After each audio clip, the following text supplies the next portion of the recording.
Well, hello guys, what's up people, welcome back to the channel, another series of what you did. And today I'm in Cape Town, Johannesburg, Stellenbosch, Gansbaai, Simonstown, Soweto. So let's see how it goes.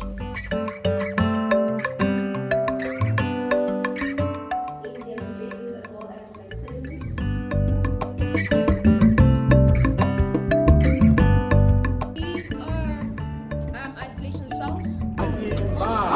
All power to the people.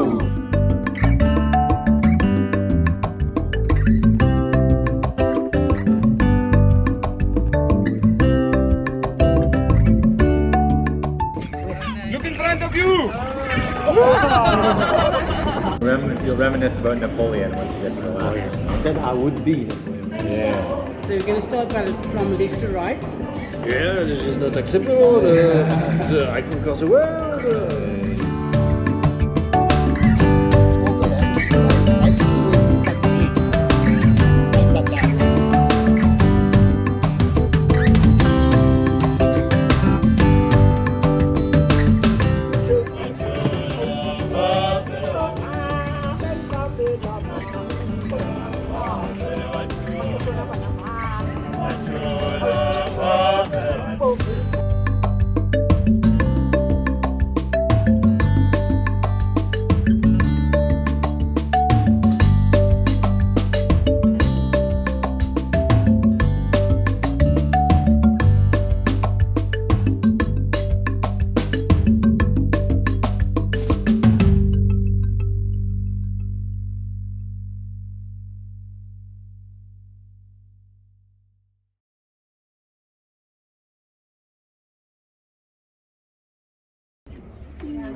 What's up people, welcome back to the another series of what you did.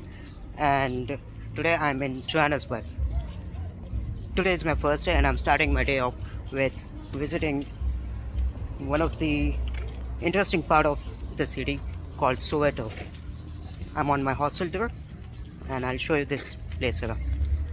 An excuse to start relocating people. So the first segregations of Johannesburg happened in 1904. So black people were moved to this area here, which is Capetown. So Capetown became the first informal settlement of Soweto. It's very sad though, as much as Capetown is the first informal settlement of Soweto, today it still stands as one of the poorest areas in Soweto. So the people that reside in this community here, they still rely on using communal toilets, communal taps. So we are going to take a walk about in the area here to see how people survive on a daily basis. Demographically, Soweto's got about 38 different districts. And our population, it's anything between 3.5 and 5 million people that call Soweto home. The 3.5 is us, the born and bred of Soweto. And the rest of the 1.5 is people coming to seek labor in Johannesburg. But most people prefer to reside in Soweto because it's slightly cheaper rather than paying expensive mortgage in the city. So the biggest mode of transport we use is the metro. The train commutes about 2 million people into the city. And the most popular one is white minibus vans. So today's walk around, you're gonna hear a lot of these vans honking. When they're honking, they are letting locals that they've got space in their buses. And to stop them, we use a lot of hand signals. So if you're here and you wanna go to the city, that's the hand signal that you use that symbolizes the city skyline. And if you're just going down the road, that's the sign that you use. And there's gonna be different signs for different areas. So pay note into those as well. It is a public holiday. A lot of locals are around. We are going to be interacting with them. So I have to teach you guys the local language. In South Africa, we've got 11 official languages. But the dominant language today is going to be Zulu. So if you want to say hello in Zulu, you say Sanibonani, and the response is Yebo. Right. So when they say Sani Bonani to you, you say Yebo. When you say Sani Bonani to them, they would say Yebo. I know you might forget, I'll try and remind you throughout the day. But I think the easiest way to remember it, just think of the sun and the bananas, but you don't say sunny banana. Sunny bonani, and the response is Yebo. Do you guys have any questions before we start with the walkabout? Alright, cool. Follow me this way. So before we start this tour, I would like to introduce you to my host for this tour, and his name is Tepo, and he was born in Soweto. How are you? Welcome to Soweto. I'm gonna be taking you on a journey of this most historical township, which is called Capetown. Follow me through.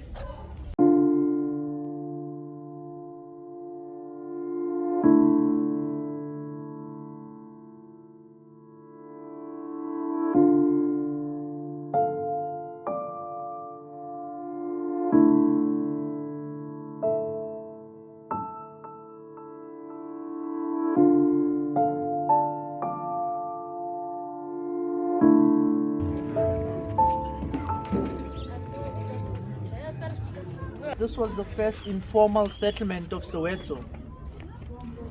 Uncle Mnat. It's still very sad really that the government does not come back to the area here to provide basic services.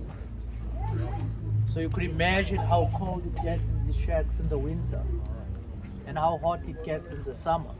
Right? On rainy days, most of them also get flooded because there's no proper drainage system within the area. And I still personally believe big challenges in areas like this, it's kids growing up here.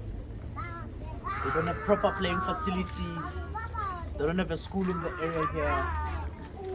So for education, the kids go to the more of the middle class, where there's proper sanitation, proper playing facilities, and when they come back to an area which doesn't have any of those. So education is free, subsidized by the government, and it's all accessible. So for education, it's all 5 minutes walk for them. Right?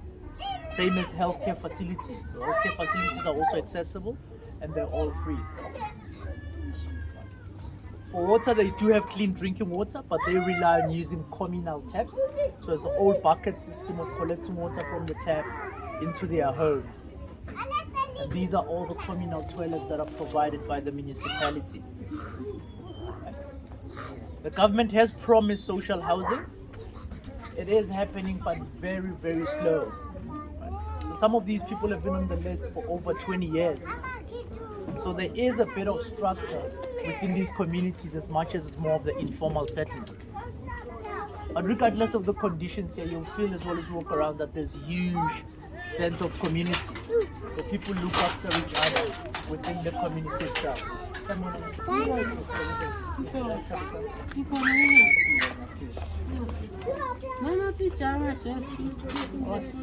But pay no guys into the energies around here. People are very friendly, people are very welcoming.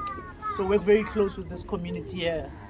We've been doing tours about 7 years, and we've been doing a lot of what we call responsible tourism, where we try and contribute to these spaces. So later on when I take you guys from where we stopped, you'll see what the contributions we do to try and help, especially kids growing up in these communities here.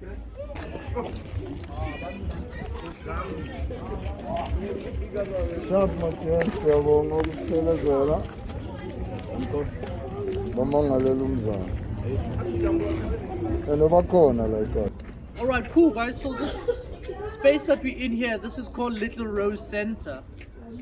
And Little Rose Center today serves as a kindergarten, as an orphanage, a community center. There's a community library here, a computer lab. And really it's been through the tours that we've been doing in the area here that we've got local and international companies to donate these facilities. And I think the solution to the problem of this area is like, how do you contribute to this community? But it's very difficult to help each and every household. But once you give kids safe playing environment and education, it really changes the neighborhood itself. So there's about 90 kids that come here every day for the kindergarten. There's about 25 kids that stay here permanently, and the community uses the space for community meetings, Some of the kids that are not part of this, they come use the library, the internet, and the computer lab. And really, this is why in the community they allow us to walk around. Like I said earlier on, because we do more of responsible tourism. So I'll quickly give you guys an opportunity. Maybe just to go out, check where the dormitory, so some of the girls live here. And then I'll show you some of the spaces. And from here, we're going to be going more in the historical part of Soweto, which is Orlando West.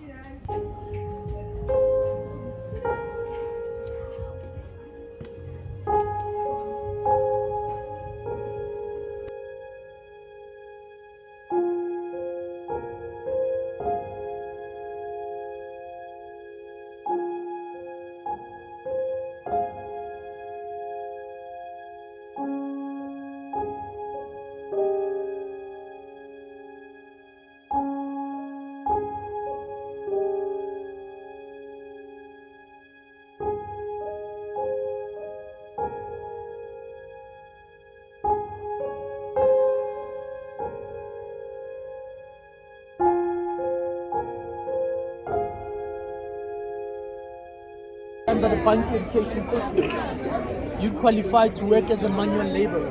So you become a domestic worker, a miner, or a servant. And by that they knew you wouldn't become a threat to the government. But it got worse in 1976 when they strengthened that system by introducing Afrikaans as a language. So Afrikaans was supposed to be taught first language, your mother tongue second language, and all these other subjects were supposed to be taught in Afrikaans. Which was even said because even the teachers who were supposed to teach didn't speak or understand Afrikaans. So students started boycotting classes. And they thought when they boycott their classes, the government would change the language. But that didn't happen. Instead, the government deployed policemen to patrol in schools and in communities of color. So these students selected leaders in schools to represent them, and the leaders gathered around to draft a memorandum stating all their grievances. But instead of the leaders delivering the memorandum, they went to their schools to invite other students so they could deliver this memorandum in a huge group. So they had to set the date for that, and the date was on the 16th of June in 1976. And on the morning of the 16th, we had over 20,000 students marching down from different schools to come and meet across this area here. Very unfortunate, when they got here, policemen were already waiting for them. And one of the police guys decided to open a police van, letting a police dog loose. So as this dog charged towards the students across here, the students defended themselves from the dog by kicking it and stoning it to death. And unfortunately, that's where war had begun. The policemen started shooting at these students. And they killed over 60 students just on that morning, with about 600 students that were shot dead during the whole uprising, which lasted until 1978. And Hector was the youngest. He was only 13 years of age. So that's the famous picture that was captured on that morning.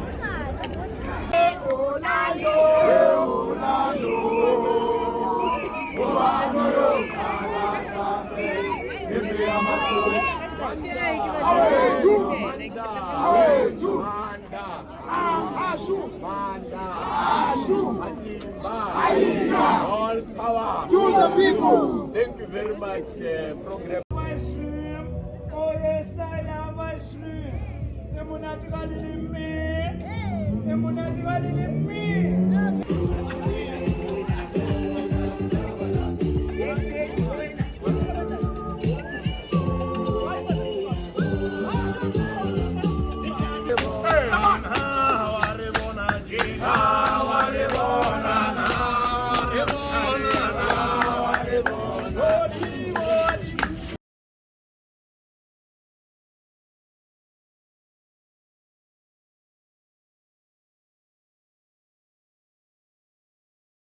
So I'm a student volunteer.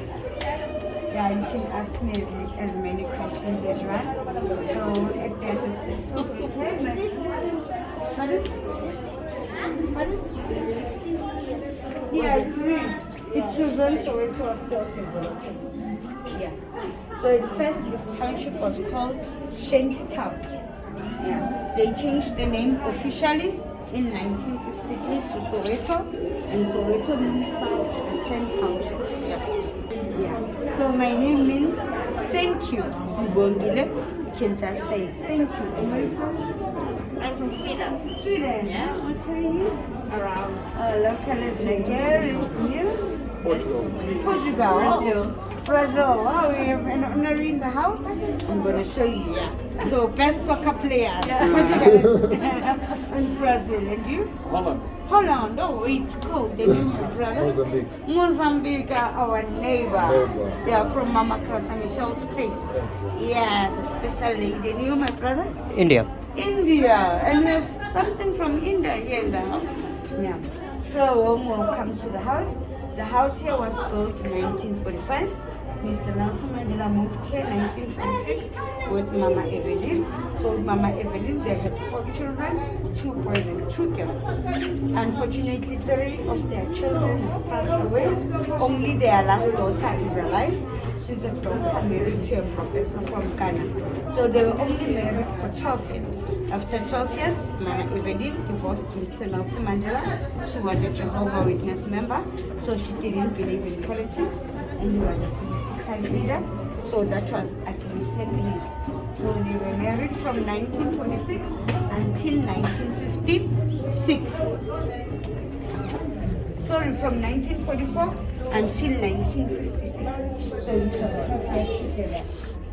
After 12 years, Mama Evelyn took a kids. She went back to the estate. A year later, Mr. Nelson Mandela also stayed here with the second wife, Mama Winnie. So with Mama Winnie, they had 2 daughters. Their first daughter, she's an ambassador in South Korea. Their second daughter passed away in 2020 to coronavirus. So they stayed here until 1990. When he came back from prison, he stayed here for 11 days. After 11 days, they moved out. Here there was no privacy. So there's a hill there. That hill, we call it the Beverly Hills of Soweto, between the 2 houses. So they moved to the other side of the hill with the second wife, Mama Winnie. And with her, they also divorced in 1996. When he was 80, got married to his third wife, but they didn't stay in the house here. So let me show you the restoration of the house.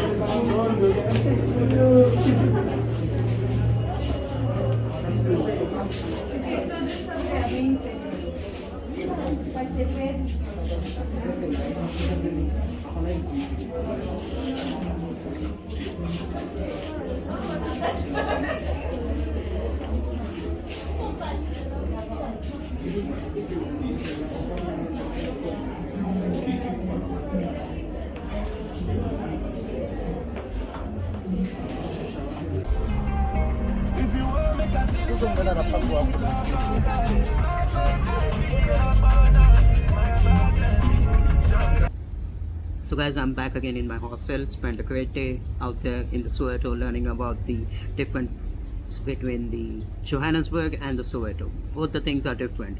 Although Soweto is based in the southwest part of the Johannesburg, but it's completely different. It's the different world, I would say, and it is very intense to see those parts still struggling for basic necessities. And it's good to see the different sides of the coin, different sides of the society as a traveler, to know about the country, to know more about the people, the culture, how humble the people are, and see the reality of the country. And tomorrow I'll be showing you around the parts, the other places in the Johannesburg city. Until then, stay tuned.